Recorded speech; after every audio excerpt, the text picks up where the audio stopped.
Alright, let's get this over with. Oh my god, Nate Jackson here, Criterion Collection Reviewer guy. Number 41, Henry V, or Henry V, or Rocky V, or whatever it is. It'd probably be better for Rocky V. Laurence Olivier, 1944, 137 minutes, good gravy. Now, before we get into this, first of all, I want you to know, I mean, I really dig Shakespeare. I think, his writing is very poetic. He's a great storyteller, very, very, very humorous, great humorist. And there's a lot, he's one of the greatest authors of all time. And I enjoy, reading his plays when, I find the time, or, when it's convenient, which is very, very rarely. And a while back, I did try, listening to the Archangel Shakespeare collection. I got through like the first 4, and then I gave up because some of them are just long, long plays. So they, but still, I listened to them, and I read along with the Penguin Shakespeare versions, because apparently the Archangel audio collection was based on the Penguin Shakespeare, which is fine because Penguin Publishing is wonderful. And collecting the Penguin Classics a little bit show, mainly because they just look like the most definitive versions of whatever books they are. And basically, they're the way to go. So, even though I gave up on listening to those Archangel Shakespeare plays, I still interested in checking out all of Shakespeare's things. So when I got to Henry V, I thought, okay, this will be cool. 2.5 hours of Shakespeare.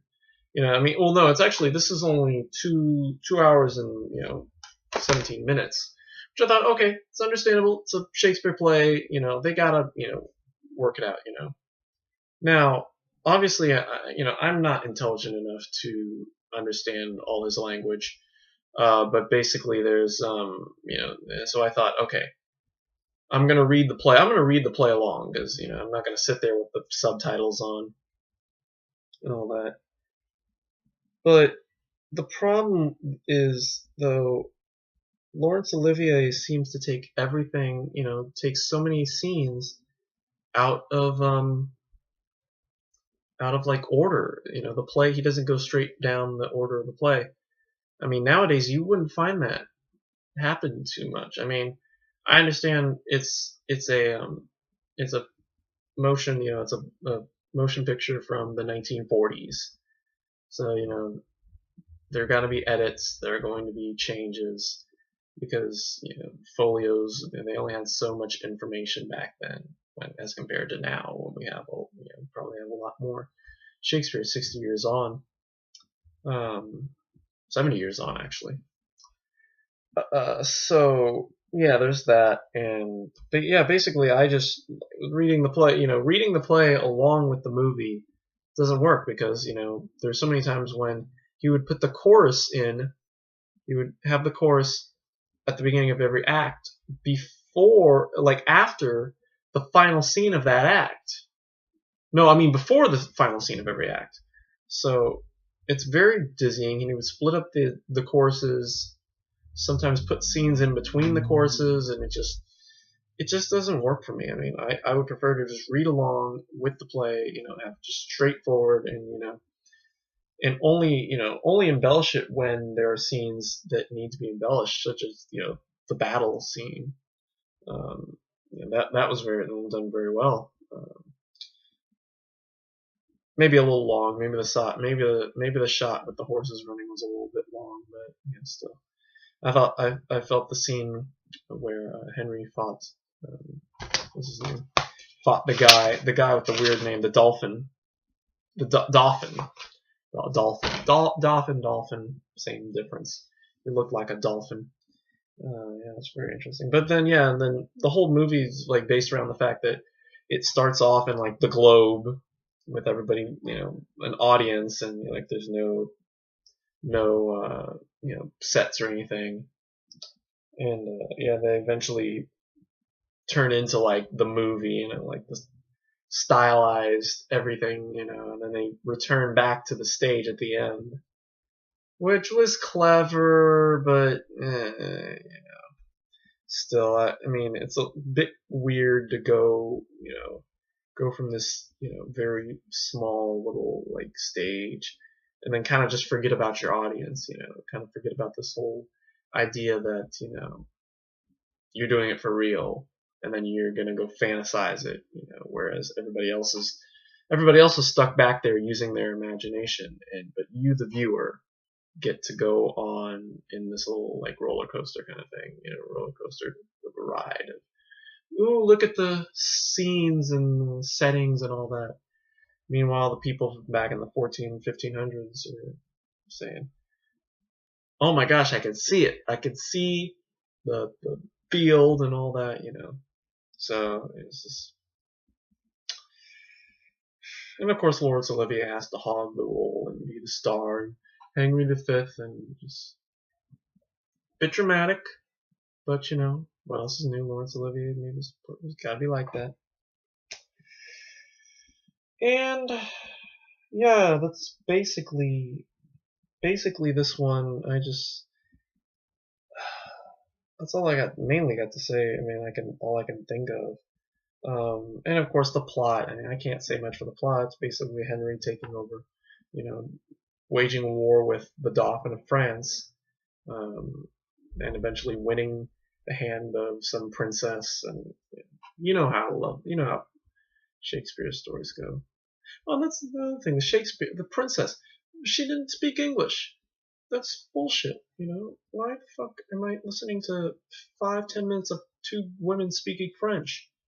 I know nothing about French. I mean, yes, they tried trying to teach her how to speak English, and it just doesn't work. I mean, there's no translation, no whatsoever. So I feel like a stupid American.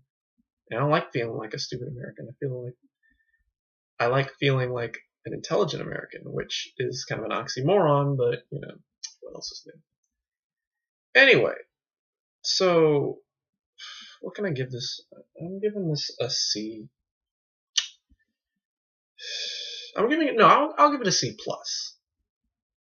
No, I will give it. Am I really gonna? Yes, I'm gonna give it a C plus. Am I gonna give it a little less? Am I gonna call this movie worse than Armageddon? Even with fucking Liv Tyler in that film?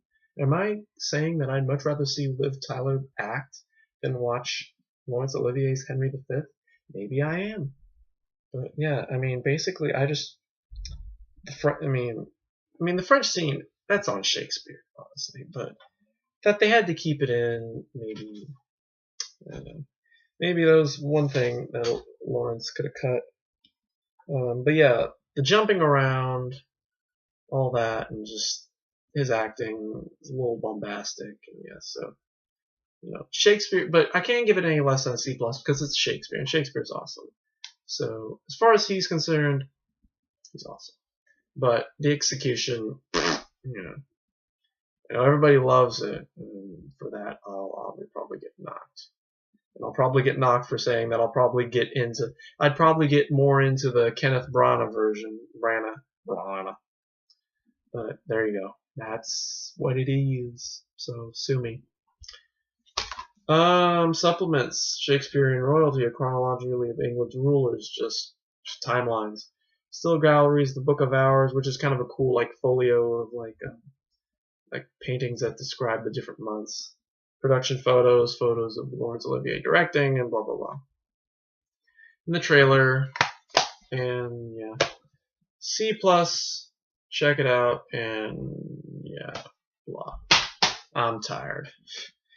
Anyway, so that's it from me. Thanks for watching. Tomorrow, fishing with John.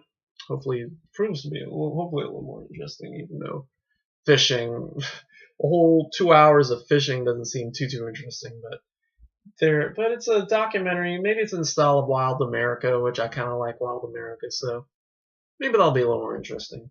And yeah, and then either Monday or Tuesday, probably Tuesday, Lord of the Flies. That will be cool, and hopefully then I'll save a little time for showing off my my own personal Criterion collection, ones I've been buying on book sales, and hopefully it'll be growing into a couple. Hopefully soon I'll add High and Low and Diabolique, because those are two that I definitely want to have in the collection because they were good, and I wouldn't mind seeing them again very soon, actually. And yep, that's it for me. So that's all from Henry V. Yeah, and yeah, I can't believe this went on for 10 minutes. I thought this would be a lot longer. I went in here thinking, okay, we're gonna get this over with, and here I am still blathering on. So anyway, that's it from me. So thanks for watching. We will see you tomorrow for not Henry V. Oh God, no, not Henry V. No! Fishing with John. Fishing with John, 1992. It's much more recent. It's much more interesting. And on that note, let the comments proceed. Let the hateful comments proceed. You hate Laurence Olivier, Nate Jackson? Well, I don't hate him, but I think he's boring. Well, fuck you then, you cocksucker. Oh, well, maybe I don't suck cock. What are you talking about? Yes, you do suck cock because you hate Henry V. I didn't hate Henry V. It was friggin' just, I gave it a C+, that's enough. Well, you're supposed to give it an A+ because it's in the Criterion collection. Well, there's where you're the white person. Fuck you, anyway. I just wasted another half a minute talking in those voices. This is what you get. Production values. See you tomorrow for Fishing with John. Goodbye.